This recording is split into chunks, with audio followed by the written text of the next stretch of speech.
Hello, and welcome to Season 1, Episode 2 of Me on 5.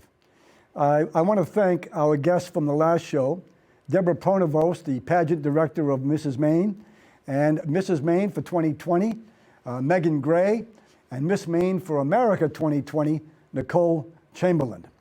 I just want to say that show was so much fun to film with those lovely women. A couple things happened during that show I want to talk about. One is while I was interviewing the people on the back porch of my house, the critters that my wife feeds, the blue jays, the chipmunks, the squirrels, were all running around in the backyard. And I thought to myself, what a wonderful thing. I couldn't have paid those chipmunks more nuts and bird food to come on my show. So I plan to have some other interviews for my back porch while the critters of Maine run around in camera focus. The other thing I want to talk about is we had a little bit that I came up with with my guests, in which I said to them, I'm going to give you a gift certificate, and then I'm going to ask you how you like my lobster roll, and what I want you to do is give it a lukewarm review. And then I'm going to ask the other person, I'm giving you a gift certificate, how did you like the lobster roll? And you say, well, how much is the gift certificate? I thought this was the funniest bit ever, and then I closed with a Trump imitation by saying my lobster roll is sought after by people all over the world, including Zimbabwe. Well, a strange thing happened, folks. Some of the people that watched that show thought that my guests were a little on the not-so-friendly side when they criticized the lobster roll. Well, folks, they took great direction, and I just really enjoyed doing that bit with them. And it was, believe me, it was an acting job of the highest degree. I now want to switch gears to another coastal town. I want to go from Cape Elizabeth, where I filmed the last show, to Rockland, Maine. I used to live in Rockland when I was a little boy. My mother went to Rockland High School. My grandmother was a funeral director in Rockland. My uncle was an engineer on the ferry. My cousins went to Rockland High School. My cousin Jill was runner-up to the seafood goddess.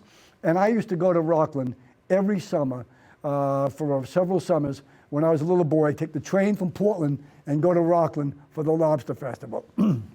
And so I was very pleased to drive up to Rockland a couple weeks ago to interview a war hero about his brother, another war hero, and another brother who also served in the military. The family is called the Hoch family. David Hoch, Wesley Hoch, and Bill Hoch. Two of them served in war areas. David Hoch served at the 38th parallel in Korea in the 50s. And Wesley Hoch served in Vietnam. This is Wesley Hoch's book. Wesley Hoch was featured on national television. He was featured in Life magazine, the Boston Globe, and was also given many honors in Rockland, including being on the Wall of Fame with my brother's father, Stan Boynton, my half-brother's father. The reason I went to Rockland was to interview David Hoch about his brother. But as I sat there talking to David Hoch about his brother, he would from time to time mention his own military experience. He had gone to the Naval Academy and was about to be drafted and went into the United States Army, not as a jet pilot, which is what he wanted to be, but instead as an infantryman, a person carrying a rifle at the 38th parallel in Korea under battle conditions. When I finished that interview with Dave Hoch, I went to get a hot dog at a famous hot dog place in Rockland. And as I'm sitting in the car, I realized this show has got to be about the Hoch brothers, not just about Wesley Hoch. So David Hoch is 91 years old. He's sharp as a tack. He is fun to talk to. He just lost his wife recently. And one of the things that he and I talked about was his Rockland background.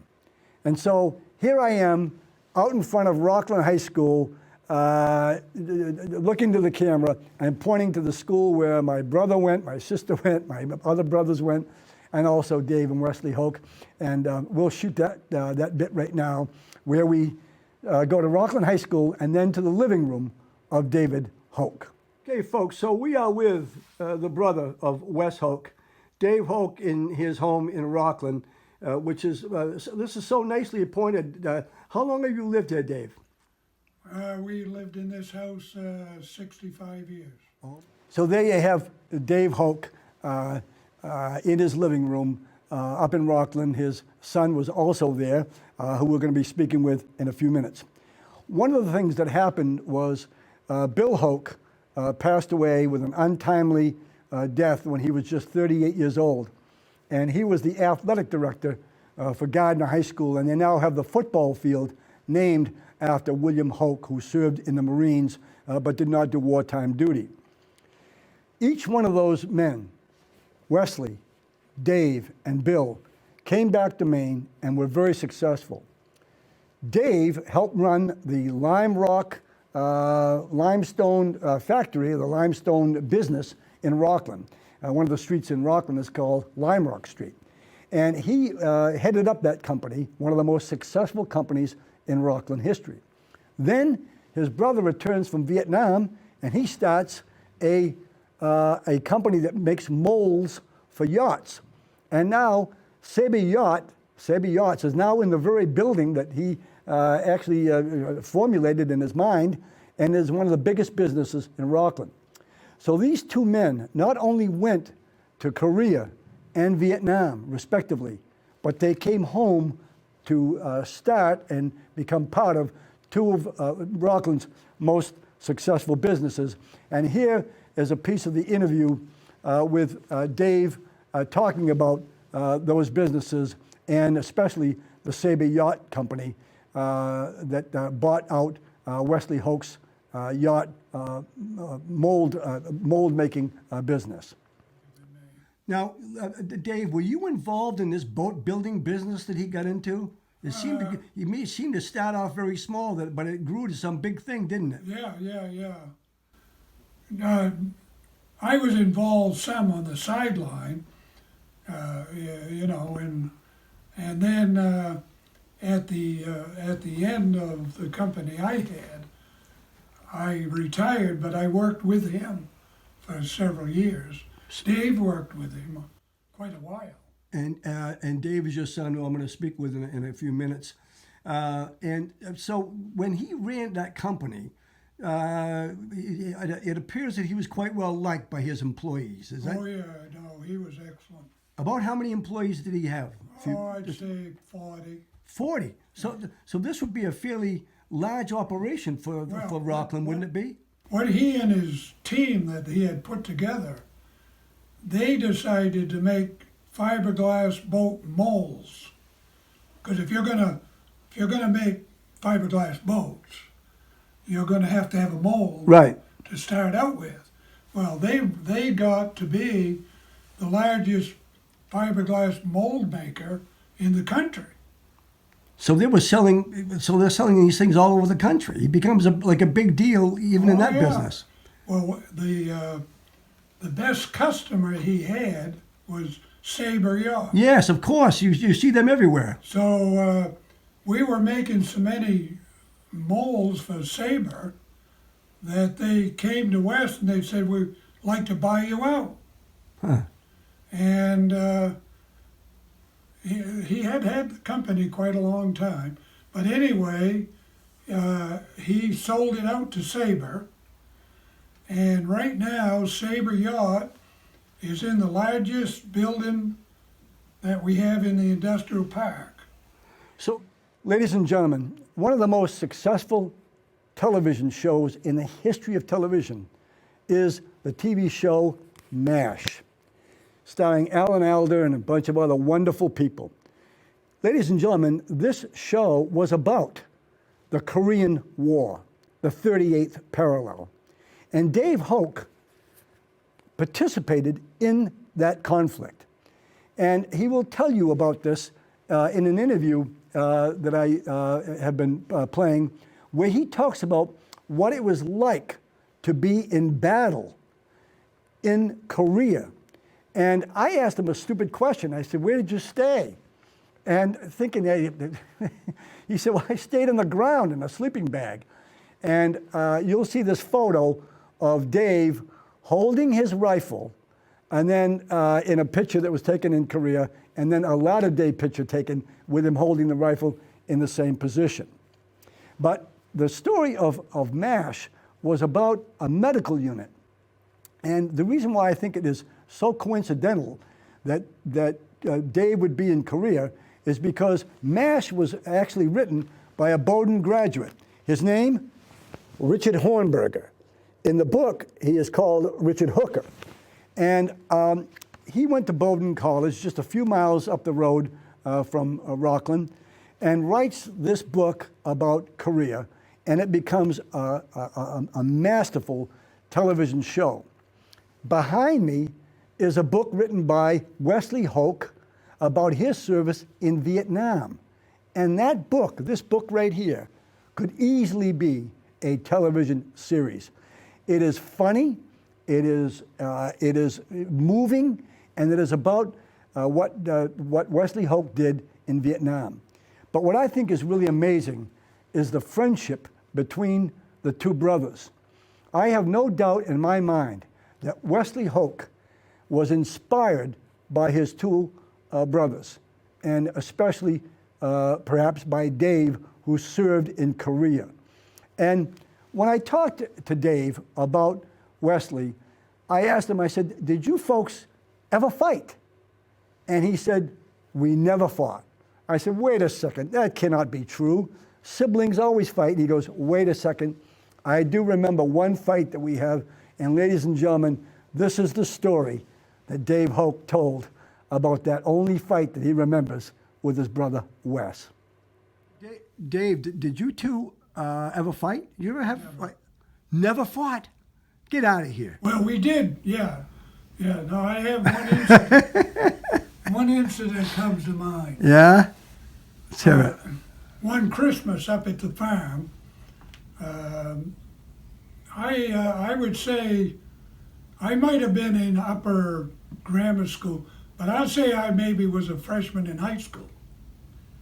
And he's 3 years younger and whatever.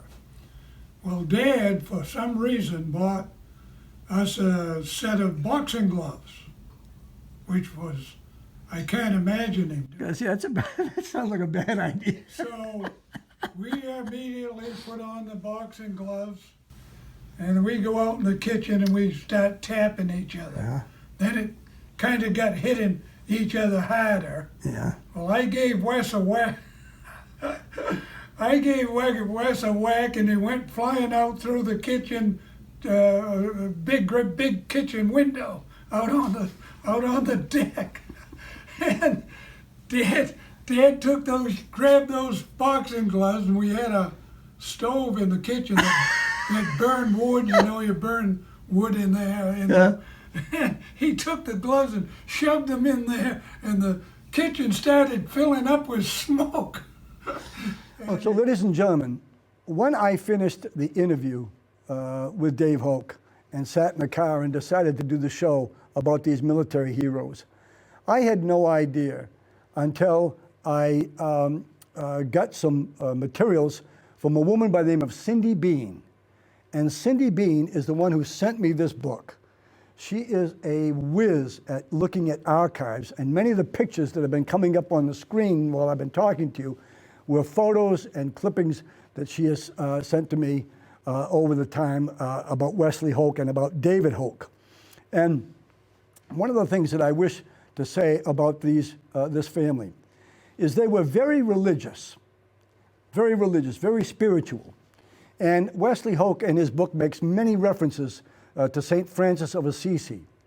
So I'm going to now play for you a comment that that David Hoch made about Korea and about his faith in the Lord, and a comment that was made while bullets were flashing overhead.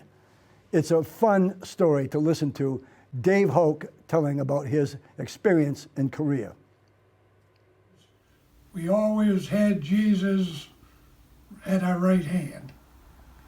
Well, I can tell you one quick little story of the Korean situation.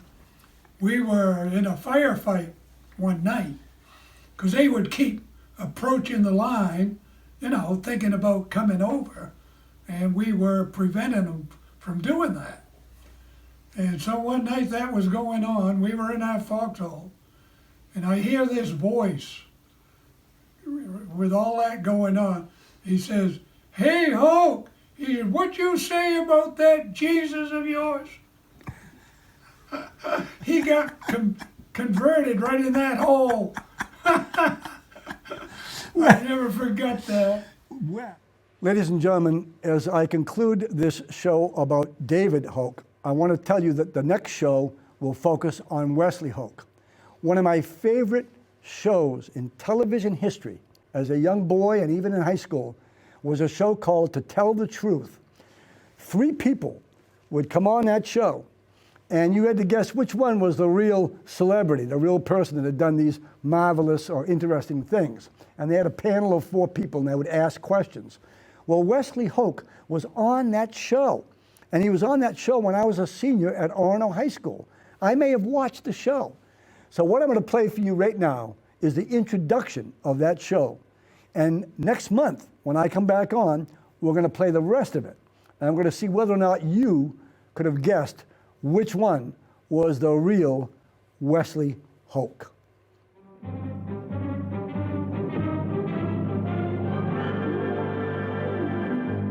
What is your name, please? My name is Wesley Hoch.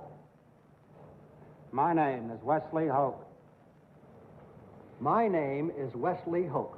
Panel, please follow along with this one. I, Wesley Hoch, am a lieutenant commander in the United States Navy.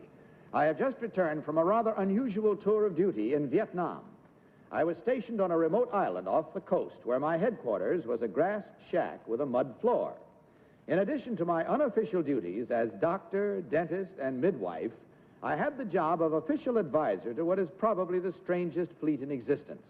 1,000 men manning 150 native junks armed only with pistols, machine guns, and cutlasses. With this Navy, our mission was to protect 400 miles of exposed coastline from infiltration by the communist Viet Cong. Signed, Wesley Hoch.